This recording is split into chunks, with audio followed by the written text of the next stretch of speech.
I'm going to start by improving an N-gauge locomotive.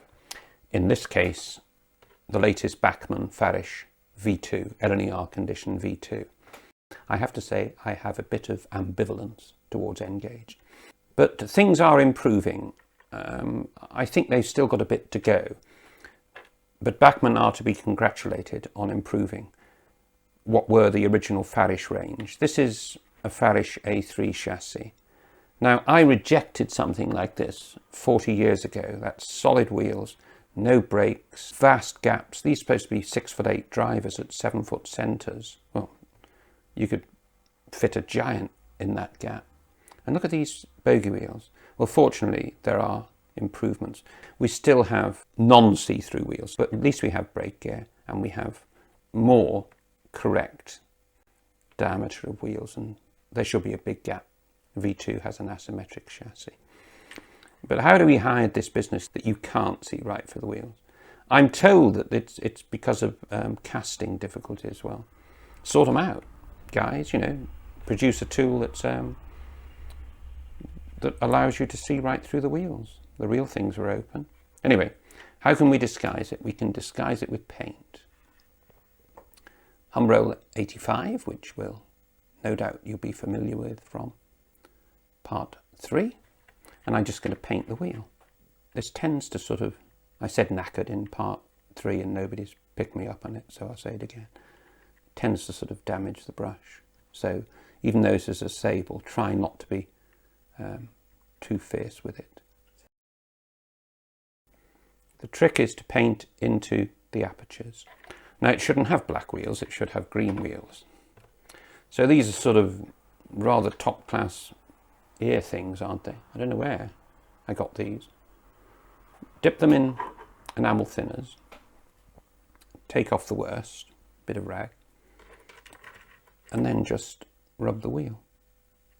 And what you do is take off the paint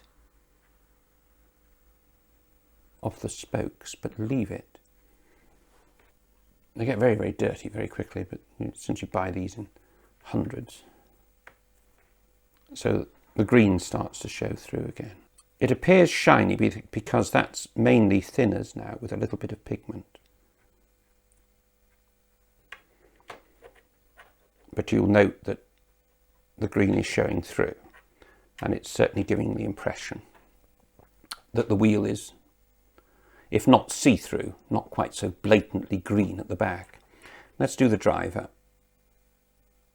Normally, I would say don't paint a chassis with the body attached, but since I was unable to get inside it and turn the motor by hand, I've got a little piece of track here energized so that I can just turn the wheel. You need to work fairly quickly. It also has the advantageous effect of slightly weathering the wheels. Even locos fresh out of shops would have slightly dirty wheels because the motion was certainly oiled. And even a run down the main line on a nice day, you'd get brake dust and road dirt. So obviously, as you get to these wheels, it gets more difficult, and you've got to be a little more careful, because I'm certainly not dismantling this valve gear. But in the classic Blue Peter tradition, if I turn it over, here's the side I did earlier. So it's nowhere near as glossy now, and the effect is much, much better, in my opinion. Seen from normal distances, that, I feel, is a huge improvement on that. And already you can see the difference. One other dodge, and maybe this is more to do with painting than it is to do with detailing, is because of the motor that Bachmann have put in this V2, you have this rather nasty skirt. Well, I'm not advocating carving away at that, I wouldn't dare. But what you can do is just paint it black, not all the way up. Just run a line behind the nameplate. And you'll find that will, when it's dry, disguise it.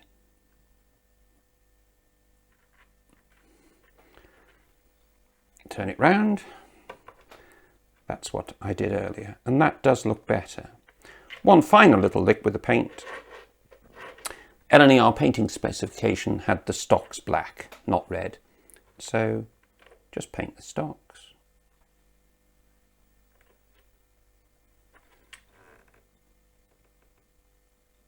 The base should be also black, but since my eyes are nearly 60 years old, getting on for 60 years old, there's no way I can see that, so I just paint the stocks. How you feel about the lack of front coupling and vacuum standpoint, I leave up to how much of a nutter you are. I wouldn't model in N-gauge anyway, but I'm sure those who do would put a little piece of wire and a coupling. This, I think, is the grossest creation on earth. I know it's a standard coupling, but all my prejudices come out. But I think that's awful. I'd nip that off. However, I think that that is a vast improvement. Just a few minutes work. Obviously, I'll go back and paint the other side, but there you are. And the stocks on the tender are painted black too. There you are, a way of improving a current high standard, it has to be said, in terms of the scale, N-gauge, Bachmann Graham Farish locomotive.